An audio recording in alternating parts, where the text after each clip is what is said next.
Nathan Beats.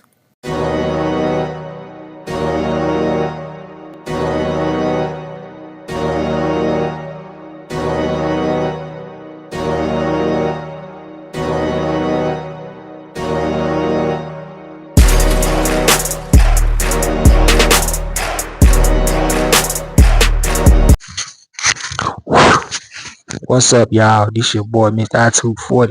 I'm back with another banger today. You know what I'm saying? I just want to give y'all another hitter. I just dropped it, Jimmy Snuka. I guess yesterday. And I want to give y'all some more heat. You know what I'm saying? And continue to give y'all the bangers. You know what I'm saying? This ain't no different. And this ain't no different. You know what I'm saying? Where you got the legend, Machismo. Survey says my dog, who's one of the leaders in the new generation in the WWF, as he would say it, my dog, Scott Hall. Also, we 5 subscribers away from that 900 episode, which will be my dog, Kofi Mania, one of the biggest moments in wrestling history. You know what I'm saying? But with that being said, comment, subscribe, hit that notification button. Also, before we get into this video, I gotta give a big thanks to the man above. If it wasn't for him, won't be no me, won't be no page, won't be no y'all. Cause y'all need him right now. If y'all know what's going on, you know. Prayers down to my folks to the UK, and shout out to the folks in Italy sticking to their guns. You heard me? Let's get it. So, like I said, we talking about the living legend, Scott Hall. Scott Hall began his wrestling career in 1984 in the National Wrestling Alliance. You know what I'm saying? In Florida, a championship wrestling. He had began a feud with Dusty Rhodes. Him and Dan Spivey trained together in Florida under Dusty Rhodes. And also IRS, Bray Wyatt, Daddy Mike Rotunda, and Uncle Barry Windham, the Hall of Famers. When it was time for the two to debut the team, Rhodes sent them to work at Jim Crockett Jr., Charlotte, North Carolina based territory. They debuted as the American Starship. Hall under the ring name Starship Coyote, with Dan Spivey under the ring name Starship Eagle. So at first the American Starship were booked to wrestle infrequently, so much that the two was given a ground crew jobs for the Charlotte Oilers, which Jim Crockett Crown owned at the time.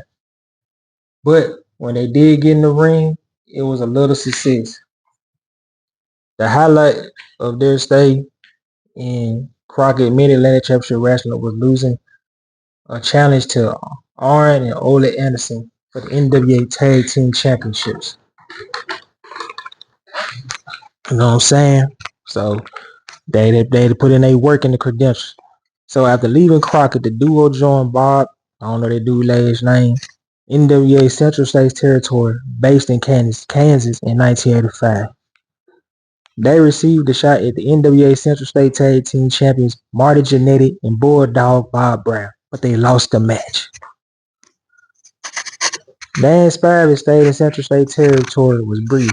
He returned to the Carolinas and Crockett, jobbing and freshly rebranded Jim Crockett Promotions as American Starship Eagle. Hall, in the meanwhile, stayed in Central States. Then he was on his own again. American Wrestling Association in 1985 throughout 1989. Hall joined the Wrestling Association in 1985, where he wrestled as Magnum Scott Hall, later Big Scott Hall. I'm trying to see. I know I saw Dark Side of the Ring episode. I'm trying to see, did he have a murder case around that time? I don't know if it was then, but I'm trying to in 85 or the 80s or something. Yeah. I might got to look at Dark Side of the Ring when I screenshot this on her. I think that we had that murder case, and that when the demons began, you know what I'm saying? But he was Big Scott Hall. He wrestled as a babyface.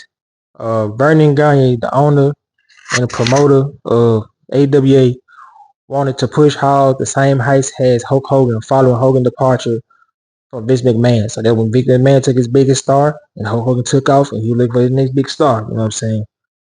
Hall had used mannerisms and moves similar to Hogan. Hall also traveled to Japan where he wrestled several matches for New Japan between 1987 and 1990. Hall formed a tag team with more experience than one of his homeboys, Curt Hennig, where he later would credit for cultivating his early professional wrestling career. They defeated Jimmy Garvin and Steve Regal for the AWA World Tag Team Championships on January 18, 1986. In a 58-minute match in Albuquerque, New Mexico, the champions defended against such challenges as Buddy Rose and Doug Summers, Nord the Barbarian and Boris Sukov, and Bill and Scott Irwin. They lost the belts to Rose and Summer by a countout.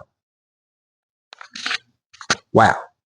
After interference by Colonel De Beers after losing the title, Hall and Hennig parted ways, but Hall received shots at the AWA World Championships against Stan Hansen and Rick Martel.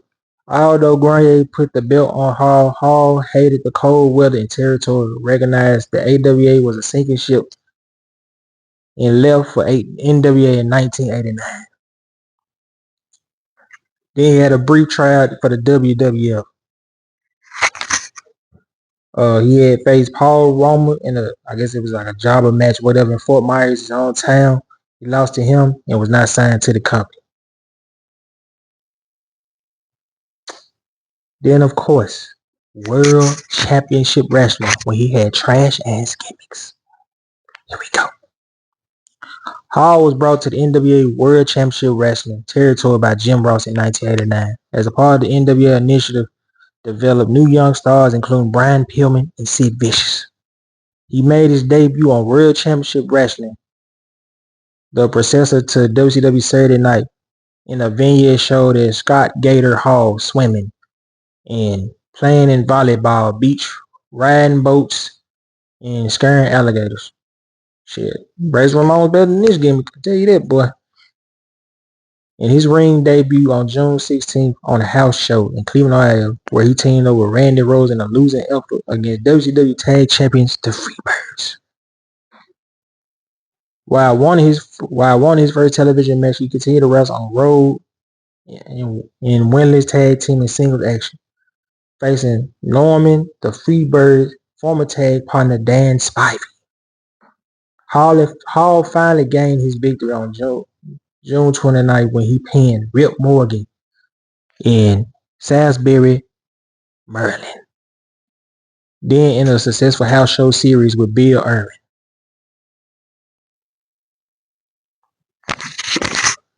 His television debut came on July 9th, an edition of World Championship Wrestling where he was pinned by the Great Muta. Of course, we weren't going to be Muta now. Muta was one of the top stars, bro. On the July 9th edition of WCW Pro. On the WCW edition of Pro, he faced Terry Funk. You weren't going to be Terry Funk. Man, that ain't no to do with Scott Hall at this point. He was just jobbing. His pay-per-view debut came at the Great American Bash, the Glory Day, where he participated in the King of the Hill Battle Royal. He then began jobbing regularly to the Great Muta, Mike Rotunda, Sid Vicious, Ron Simmons, Butch Reed. His final match came on November 7th when he was defeated by Butch Reed at a house show.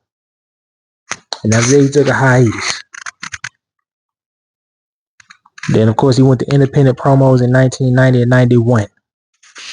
You know what I'm saying? At that point, he was just a jobber. Damn, dog. Y'all know what to do with my boy? Trash.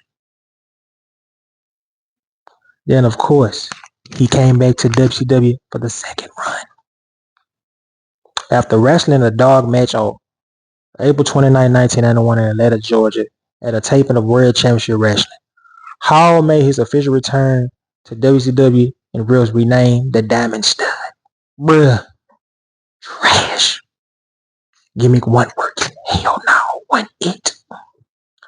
A gimmick similar to Rick Rude, both were cocky, vain, and would invite attractive women from the audience. Now, Scott Hall was a player now. He had that pimping going. He was managed by then friend DDP, who won a wrestler yet, you know what I'm saying? So he made his first appearance on May 19th at Super Brawl 1. In his debut match, he squashed Tommy Rich. On June 14th, episode of Clash of Champions, Knoxville, USA. Okay. He defeated Tom Zink at the Great American Bash. It was during his time that the Diamond Stud that he also began sporting his trademark toothpick. I think DDP came up with that idea that debuted his trademark toothpick flickering at television camera. See right here. Page had publicly stated he got the idea for Hall on-screen toothpick after the two were using toothpicks at Waffle House, and that he originally supposed to flick the toothpick at the cameras with Hall, but couldn't because one fell out his mouth before his first toothpick promo. So at the Clash of Champions Fall Brawl on September 2nd, the Diamond Stud lost to Ron Simmons. At Halloween Heaven 1991, the team of Stud, I get this the crazy gimmick chamber match. Yeah, Stud, Abdullah the Butcher, Cactus Jack, and Big Van Vader lost to Sting, El Gagne, the Giant Gonzalez. Boy, whatever. In a Chambers of Horror match on November 19th, in a Chambers of Horror match on November 19th episode of Clash of Champions, Stud lost to Zink in a rematch from the Great American Bash. But I ain't no dude, my boy, man. After injury for Starrcade 1991, Stud in a 1992 forming a short-lived tag team with Vinny Vegas, which was Kevin Nash, Vinny Vegas, and Scott Flamingo, which was Ray, as a part of the Diamond Mine stable, as well with members of Paul Heyman Danger Line. Stud began a feud with Dustin Rhodes in 1992, in April 1992, where he interfered in 2 television matches with Rhodes had with Bobby E. The idea adding him to the Dangerous Alliance was contemplated, but fell through. Hall left the company shortly after a match against Rob Campbell on May 8th. Then, of course, it's when the Scarface character comes up. WWF from 1992 to 1996. Hall joined the World Wrestling Federation later that month as Razor Ramon, a shady and stylish Cuban character bully from Miami. I thought bro was Mexican. I ain't gonna front. I thought bro was Cuban as hell. But that's because I ain't know better. I was a young kid, man. The character was molded after the characters of Tony Montana and Manny Rivera from the 1983 classic Scarface. Ramon, nicknamed the Bad Guy. Catchphrase was "Say hello to the bad guy." He delivered Montana quotes: "Say hello to my little friend. Say good night to the bad guy." However, the Ropes journalist and Adam Morrison noted in March 2022 that Razor Ramon character was also maintaining a cock and cool. Man, that boy had the freshest shirts on in the world, boy. You know, I thought that boy was fresh with the gold jewelry. You know what I'm saying? So, and then he said he was cocky and cool with aspects similar to his Diamond Stud character in WCW. Morris also stated that Diamond Stud character was laid the very foundation upon which he would create the Bad Guy under Vince McMahon. He made his debut as the Razor Ramon character in a dog match on Wrestling Challenge taping against Chris Hahn in May 18, 1992. Later in his career, Hall claimed that the pitch of the Scarface character during the meeting with Vince McMahon and Pat Patterson was a joke. Hall quoted lines from the movie with a Cuban accent and gave ideas and vignettes that will recreate several movie scenes, such as driving around South Florida in a convertible. Cause Razor Ramon was in these streets now. He was in the hood now. He was loved in the hood. He had a convertible, leopard skin interior. Although taking right from the movie, Hall claimed McMahon and Patterson nevertheless was flooded by the ideas and called him a genius. Hall later learned that McMahon and Patterson had neither seen or heard of the movie. Of course not. I ain't surprised. Believed that Hall was coming up with ideas himself. Patterson and McMahon came up with the name Razor, but agreed with Hall's suggestion that it should be a nickname, and the character name should have proper given name. Hall later asked Tino Santana for a Latino sounding name with an R, and he suggested Razor and brought it back to McMahon, and the name stuck. The Razor Ramon logo and the custom was designed by Tom Fleming. But after weeks of vignettes, Razor Ramon made his ring debut at Superstars, defeating Paul Van Dam, which is Carmella's father. You know what I'm saying? With the finishing move, the Razor's Edge, which is previously called the Diamond Death Trap. Early on, Razor wore large gold chains to the ring while handing them to the attendants at the ringside, threatening if something happened to you, something gonna happen to you. And then flick a toothpick at the hapless attendant. But Razor Ramon's first big angle began on September episode of Primetime Wrestling when he interfered in the WWF Championship match between Ric Flair and Randy Savage, attacking Savage on the floor and enabling Flair to win the title for the second time. As a result, Razor and Savage started a feud, which later involved Ultimate Warrior. After Warrior saved Savage from a post-match beatdown by Razor. Of course, y'all know Razor and Ric Flair were scheduled to face Warrior and Savage, but he got fired. Got busted for drugs or something again. So he was replaced, Warrior was replaced by Mr. Perfect Consultant, you know what I'm saying? Mr. Perfect, you know what I'm saying? That's when, Randy Savage pulled his man card. You know what I'm saying? He was saying, what you gonna do? What's up? And, of course, Mr. Perfect chose the game. You know what I'm saying? But in Survivor Series, we all know Mr. Perfect. We all know that Razor Ramon and Ric Flair lost to Savage and Perfect by disqualification.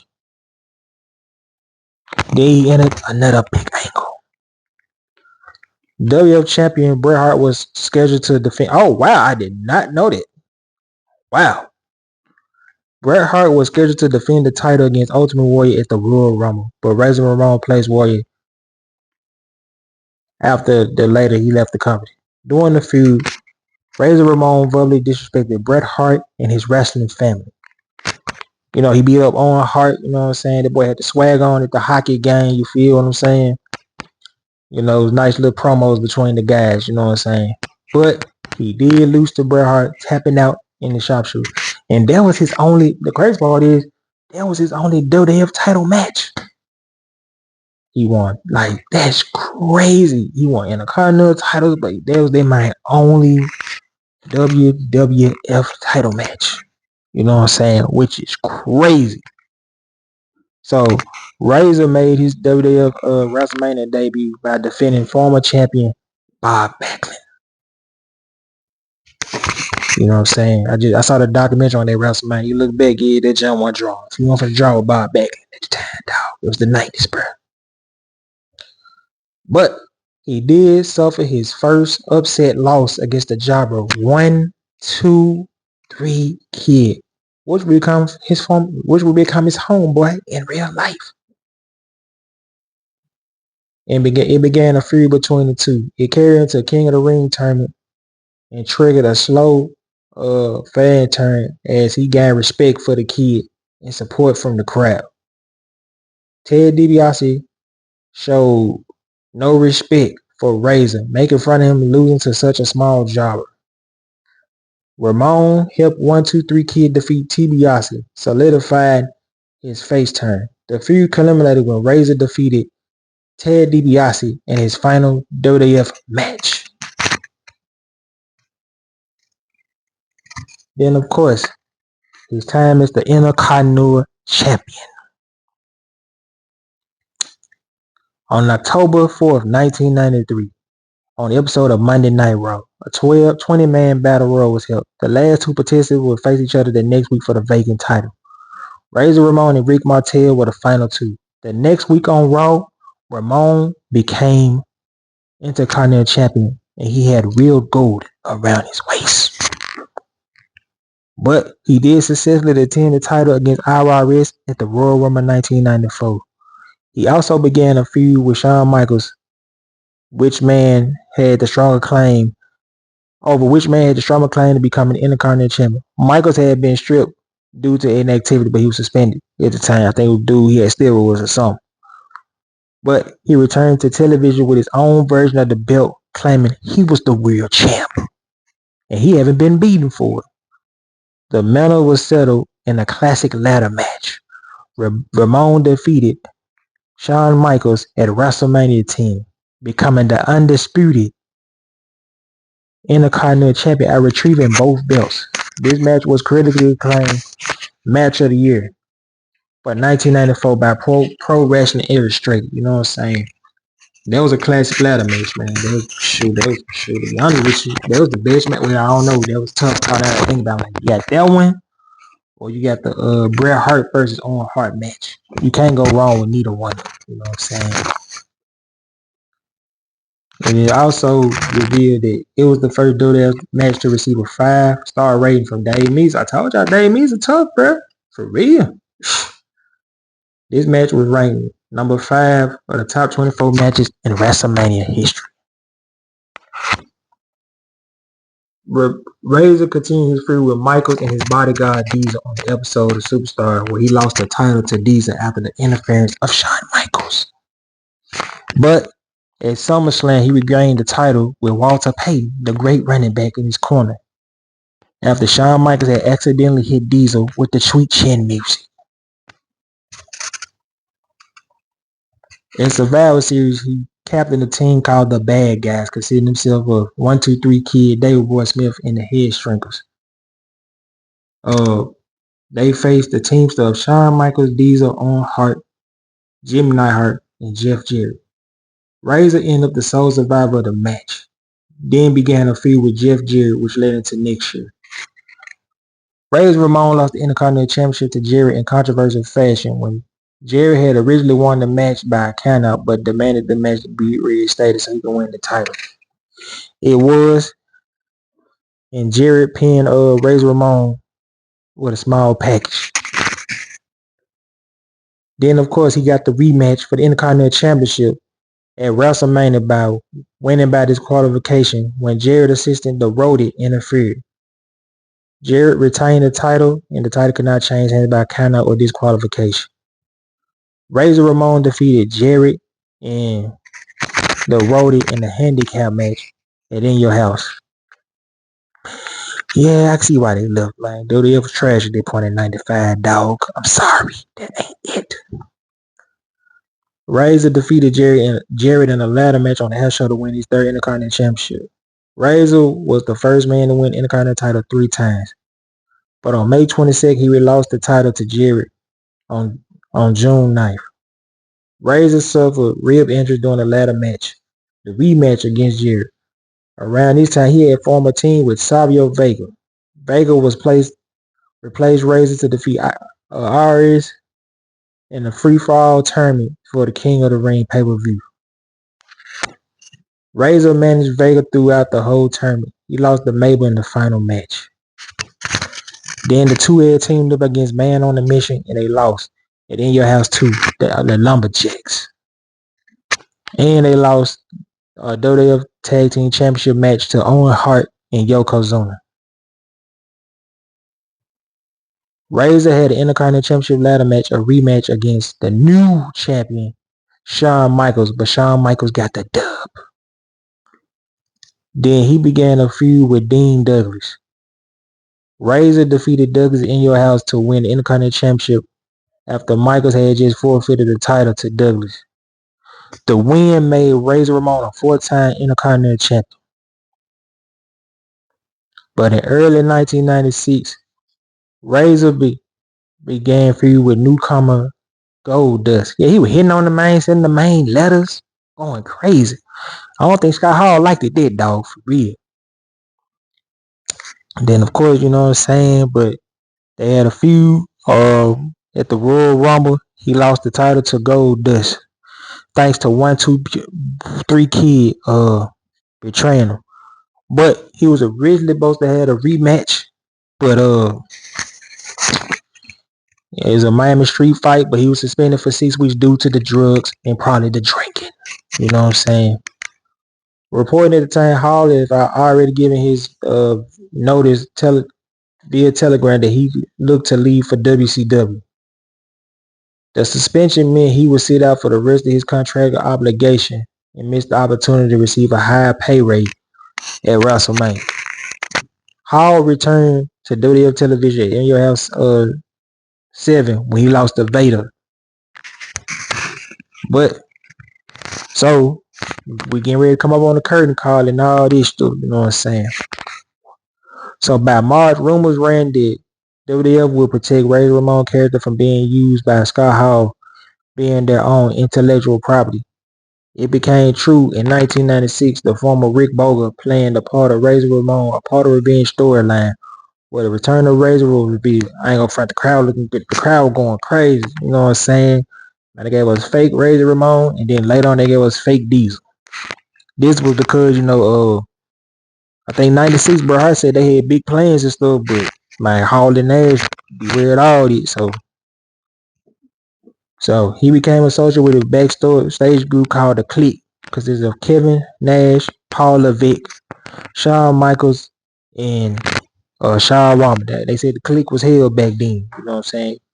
They got their way with Vince. So, and of course, like you read Shawn Michaels episode, they had the curtain call because, you know, Kevin Nash and Scott Hall was leaving. And they broke kayfabe, celebrating, embracing each other in the ring together. And, you know, due to their characters, they betrayed to be enemies. According to Hall, he went to WCW not for the money, because they offered him more days off. So you gotta remember, WCW wasn't doing road shows like this. Vince was. Other report, he resigned due to unhappy with his booking and dropped in his yearly pay from 1994 to 1995. Then of course, new world order. I say this is third round WCW. I don't know what they talking about, but let's get it cracking. Scott Hall made an appearance in WCW television after leaving WWF with unannounced promo on March 27, 1996. Wearing street clothes, claimed to be an outsider. Then, of course, on June 10th, he was joined by Kevin Nash. They stated that they was undertaking a hostile takeover. That was the famous line from Bobby. You know, y'all remember Bobby Heenan talking about we at war. You know what I'm saying? He said they were going to take it over, and then they slammed Eric Bischoff through the announcement table. The angle paralleled a real-life competition between WCW and WWF. You know what I'm saying? You gotta remember, before then, they drove Eric Bischoff off the ramp at the Great American Bash. But of course, at Bash at the Beach, Nash and Hall, now known as the Outsiders, challenged Sting, Lex Luger, and Ric Flair to a 6-man tag, saying they had a mystery partner. And of course, you're gonna see it in many videos and forever videos. You probably see it in the Hogan videos. Hulk Hogan was the third man. They said it was originally supposed to be Sting, but I agree with Scott Hall. It wasn't gonna work if Sting was the third man.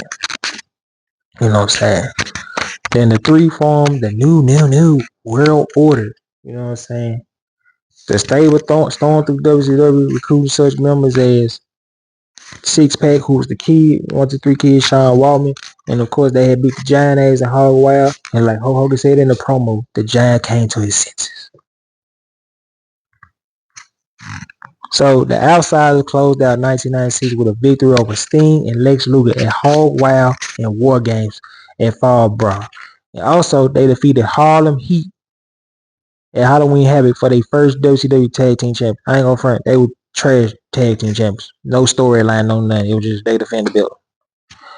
They successfully defended the title against the Nasty Boys, the Faces of Fear, in a 3-way match at World War III. Then, of course, they defeated the Faces of Fear at Starrcade.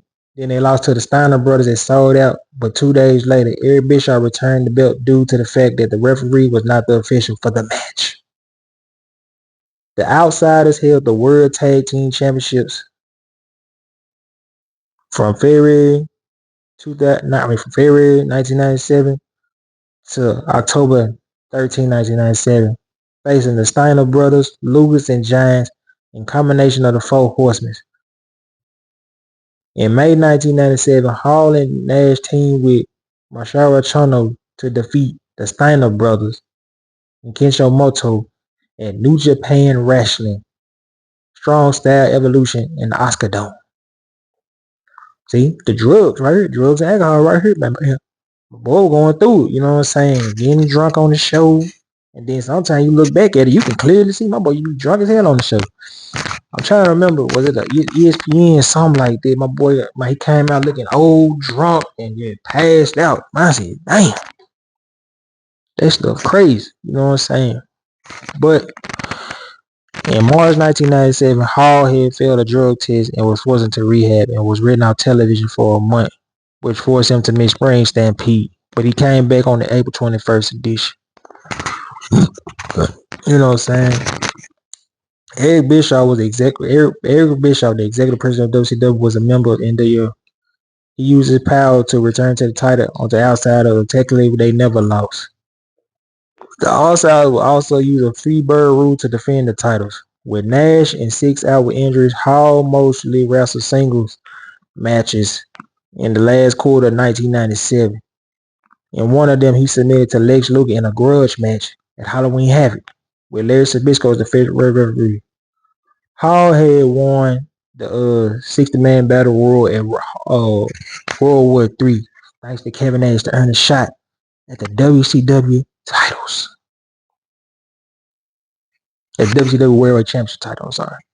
On January 12, 1998, episode, the Outsiders defeated the Steiner Brothers to win the 4th Tag Team Championship. Then, of course, Hall had wrestled Larry Zbyszko and Sold Out and lost by disqualification.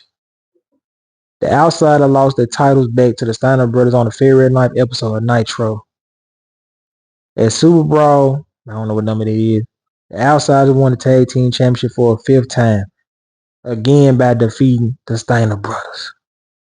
But he finally got his big match for the WCW Championship against Sting, and losing the match despite the interference on Dusty Rhodes. That's when you know Dusty Rhodes had betrayed WCW. Then, of course, Hall was taken out of TV again due to rehab. Yeah, because they had that real weird feud with Kevin Nash. I'm pretty sure they're going to mention on here. Yeah, they brought up his stuff like that. Yeah. You know what I'm saying? He went to rehab. Him and Nash showed up on March 16th episode of 1998, heavily intoxicated and under the influence of painkillers. While Hall was absent, the NWO split feuding factions. At Slamboree, Hall had returned to the team with Kevin Nash for a tag team title defense against Sting and the Giant. Hall had turned on Nash, costing them the titles. And of course, Scott Hall aligned himself at the NWO Hollywood. Yeah, the NWO, about 98, the NWO stuff was dead. Stone Cold took off. You know what I'm saying? It is what it is. So on July 6th episode, Hall was handpicked by Hogan to wrestle the United States Championship Goldberg. Hall lost the match, giving Goldberg a shot at Hollywood Hogan later on that night, which we all know Goldberg won. When Hogan publicly blamed Hall for the loss, Hall was treated as a weak link by the rest of the NWO, especially Scott Steiner. On July 13th, Hogan challenged Hall to a match, during which Kevin Nash, the leader of the Wolfpack, interfered. But he was apparently about to jackknife powerbomb Hogan and regain Hall as a friend. Hall visually attacked him, proving his alliance to Hogan and NWO Hollywood.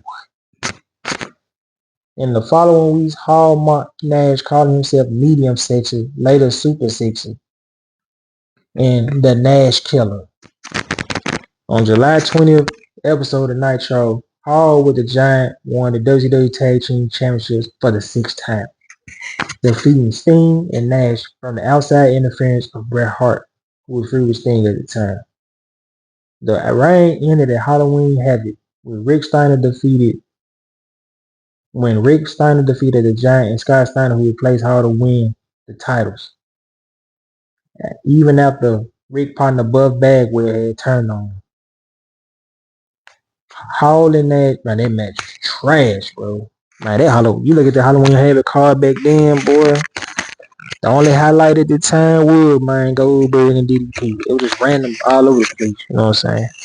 But they faced each other on October 25th at Halloween Havoc. After hitting Hall with the Jackknife Powerbomb, Nash left the ring and lost the match by countout. It was described to commentated by Mercy. Yeah, they were bringing up their man drug stuff at the time, man. It was crap, but it was trash. It wasn't really going nowhere. Hall was ejected from NWO Hollywood in late 1998. Scott Steiner took control of the group in Hogan's absence, then referred to himself as the Lone Wolf. Hall needed a tag team partner to face Steiner and Horace Hogan. Initially, Hall said he would do it alone, but Kevin Nash came to the entrance and offered him. The team no longer built that the Outsiders won the match. So that means Kevin Nash had 2 matches that night. Alright, cool. Hall disguised himself as a security guard with the stun gun on WCW Heavyweight Champion Goldberg doing his title defense against Kevin Nash. Not having a scene in the interference. Nash powerbombed and covered Goldberg to become WCW champion. And ended Goldberg winning streak at 173-0. Well, won. Fans was, now that I think about it, Goldberg title run wasn't that good because fans was happy when Kevin Nash won that belt. You know what I'm saying? So yeah, think about it like that. Then of course you got the NWO reunion, and yeah, think about it. When did NWO really just break up? Hall and Nash were aligned again in January 1999 when the NWO faction rejoined.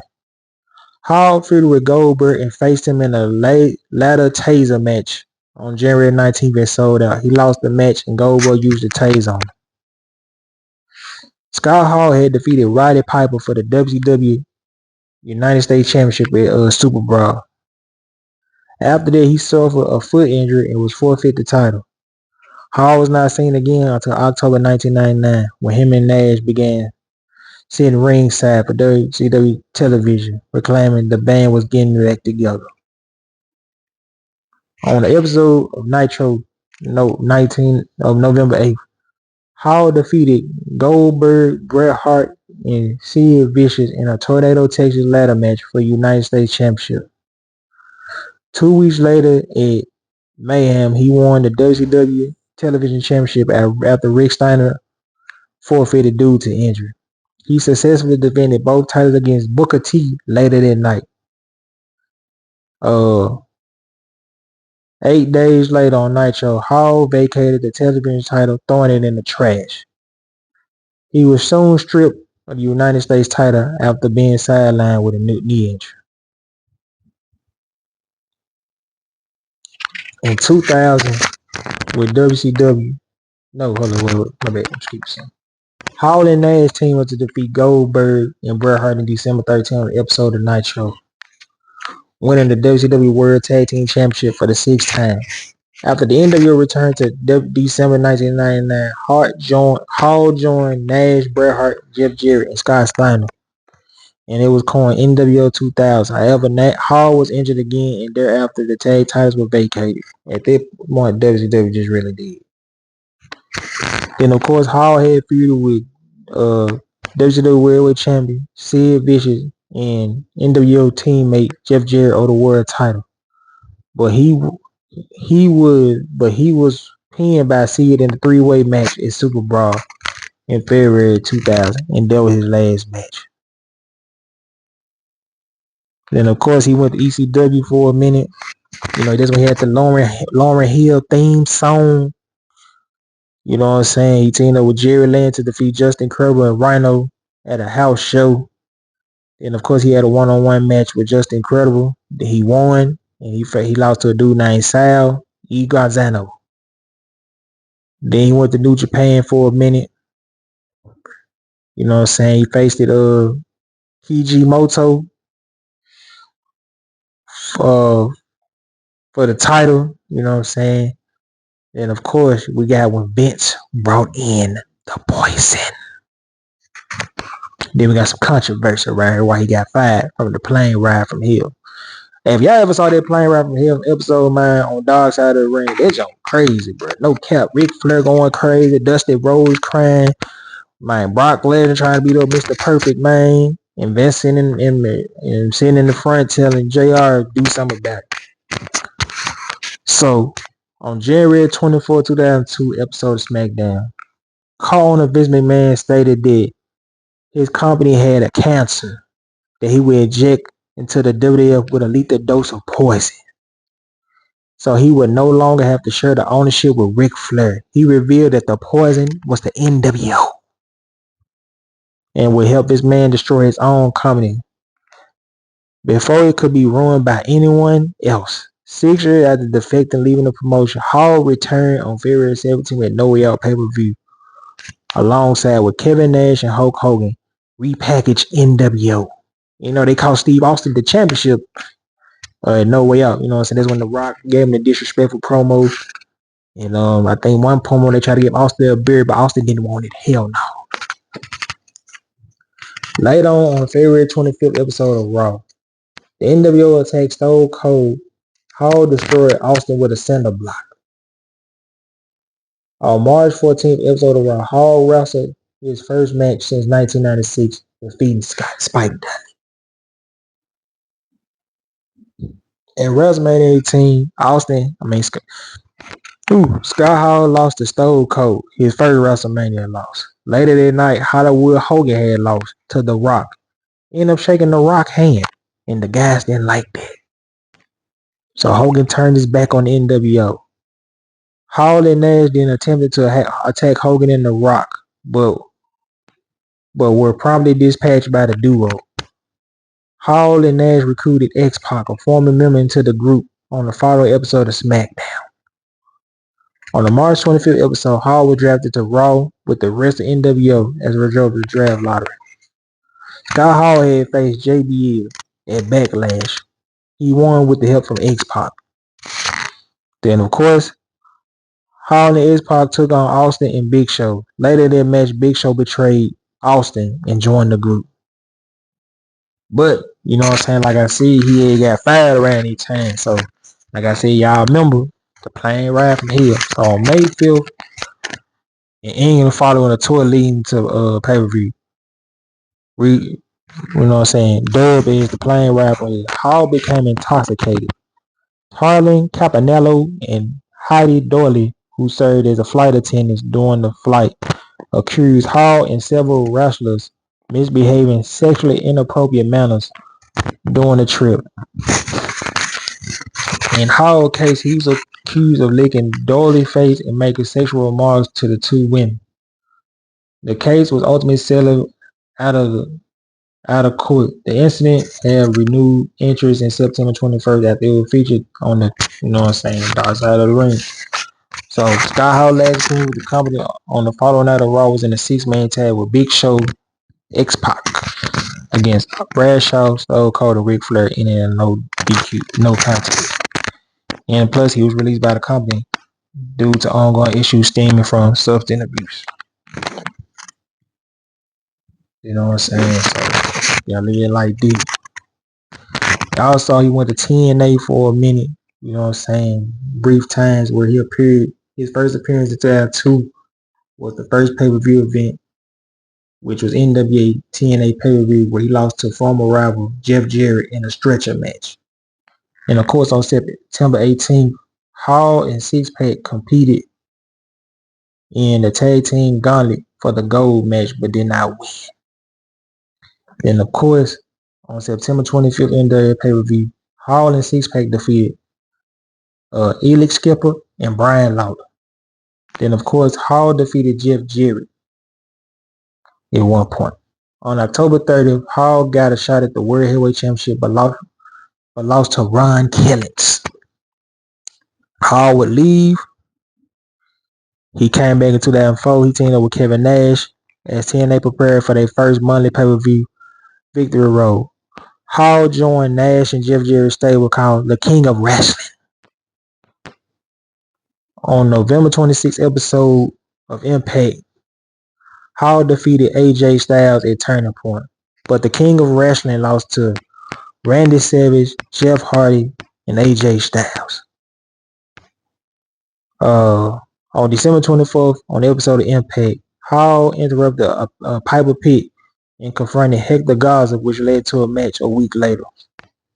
On December 31st of Impact, where Hall won the match, but Hall had lost to Jeff Hardy at Final Resolution, January 16, 2005. He took some time off. You know what I'm saying? But on November 1st, 2007, Kevin Nash predicted Hall would be Sting's partner at Genesis.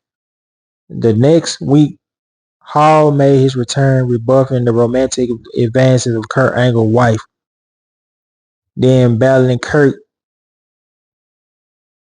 in his dressing room. He stated he was in TNA solely to confront Kevin Nash. Hall asked Nash why he was not there to help him through his troubled past. Nash responded it was a result of his own nonstop partying and risk losses with family. See, sometimes, because, Scott Hall was getting divorced and stuff like that. And I think it was around the time Scott Hall didn't show up to a pay-per-view and Joe took a shot at him and man, Kevin Nash slapped you know what I'm saying? So, Hall then claimed that it's all forgiven and the Reunited Outsiders and Samoa Joe began to feud with the Angle Alliance. But on November 29th episode of Impact, Hall and Nash no-showed. Kevin Nash was there. Hall and Nash came out to the stage and clapped for joy after this match. They were scheduled to compete at Turning Point, but Scott Hall no-showed. Hall and the Inclines, Hall and Nash came out the stage and clapped for Joe. They were scheduled to compete at Turning Point. Hall and Nash and the ICP were seen. This was later revealed to have been scripted. Of course, TNA asked ICP to attend the event, but they was unaware of Hall being their guest. Yeah, then when Samoa Joe sent the shot, it Scott Hall on the promo, and like I said, Kevin Nash slapped their mind in real life because he won't let him disrespect his friend. You know what I'm saying? So, of course, he had one more run at TNA. So, on January 4th, 3-hour Monday Night Live episode, I don't know what they were thinking, trying to go against them folks. Hall and Waltman returned to TNA. The same night, Hulk Hogan made his TNA debut. Hall, Nash, and Waltman quickly reformed their alliance, but Hogan kept himself out of the group, claiming times have changed. And they had revived the name, The Band. Hall was scheduled to continue with Kevin Nash at Genesis against Beer Money, but replaced by Sean Waltman. In the end, Hall inadvertently cost his stablemates the match on the episode of Impact. Hogan was displeased with the actions of the band and had secretly removed Hall and Waltman from the ring, since they was not under contract with TNA. Despite Hall and Six Pack continued returning to Impact and assault various wrestlers, on February 4th on the episode, they turned on Nash and beat him down. On February 11th of episode of Impact, Hall and Waltman attacked Kurt Angle until Hogan made the save. On February 18th episode of Impact, Hall and Waltman had a brawl with Nash and Eric Young. Alright. So on February 25th episode, Hall involvement brawl with Nash and Young in the parking lot. But on March 15th episode, Hall defeated Nash in a 5-minute match for $25,000 after the interference of Roman. At Destination X, Scott Hall and Six Pack faced Nash and Young in a tag team match, with the band TNA feature on the line. In the end, Nash turned on Young and helped the band win, earning them contract. Cause we all know Kevin Nash about that paper. You know what I'm saying? On the March 29th episode of Impact, the band lost the 6-man tag steel cage match to Eric Young, Rob Van Dam, and Jeff Hardy. On April 5th Impact, the band interfered in the match and attacked both Team 3D and the Motor City Machine Guns. On the April 12th episode, the band Hall Nash defeated Team 3D and Jesse Neal in a street fight at Lockdown. But Hall and Nash lost to Team 3D in a steel cage match. On March 3rd Impact, Eric Young turned on Team 3 and joined the band. Okay. On May 4th, at the taping of the episode Impact, he teamed with Nash and cashed in on Fish and Fire and defeated Matt Morgan to win the TNA Tag Team Championship. Nash later declared that Young 1/3 of the champions, citing the free bird rule. Hall and Nash defeated Inc., Jesse Neal, and Shannon Moore to retain the titles. But on June 10th episode, the band defeated Matt Morgan by himself to retain their titles. This was Hall's final appearance. Then, of course, on June 14th, the band was stripped of the tag team championships due to Scott Hall's real-life legal problem. It was announced that Hall had been released from TNA after 8 years of working part-time for the company and retiring. And that was his final wrestling moment. We know about the WrestleMania and stuff like that, you know what I'm saying? But my boy had real problems, you know what I'm saying? Like I said, you got the little murder charge. They were both, I guess it was a self-defense back in the day. But they had dropped the charges, you know what I'm saying? They had dropped the charges due to 2011. And they said my boy was groping women, you know what I'm saying? And my boy had a lot of demons, you know what I'm saying? Like, he was going through a lot. And I remember he said in Dark Side of the Ring, you know, he lost one of his wives due to the drug charge, you know what I'm saying? And my boy going through it, you feel me? But you know, his homeboy stuck by him, you know, and the thing I learned about demons, y'all, man, you gotta, man, control it, because it don't control you, you know what I'm saying? Yeah, you know, I don't give a damn what you're doing, like, it get the best of you. It's like a high, you know what I'm saying? And the devil know your weaknesses, you know, and I don't give a damn how much money you make, you'll never be happy, you know what I'm saying? And it's a day that people gotta answer to, you know, and when you're on that high life, man, it's crazy, you know what I'm saying? But of course, we got how you pay. So in March 22nd, Scott Hall was hospitalized after falling and breaking his hip. This one, he was knocked out for days, sleep on the machine and stuff like this. He was immobile on the floor for days before being discovered doing a wellness check by DDP, who took him to the hospital. Hall had underwent hip surgery, a blood clot with dialogue, and resulted in Hall having 3 heart attacks on March 22nd, after which he was put on life support. You know, I think this was the time where I think Kevin Nash said they was all on the phone. Him, Triple H, the kid, Shawn Michaels, all of them was on the phone crying, you know, for one last hoorah, you know what I'm saying? And my boy Page, you feel me? Like I said, he was at life support at the hospital for days. You know what I'm saying? People traveled to see him, and then I think after being taken out of life support, somewhere between 4 to 6 hours, peace out. You know, and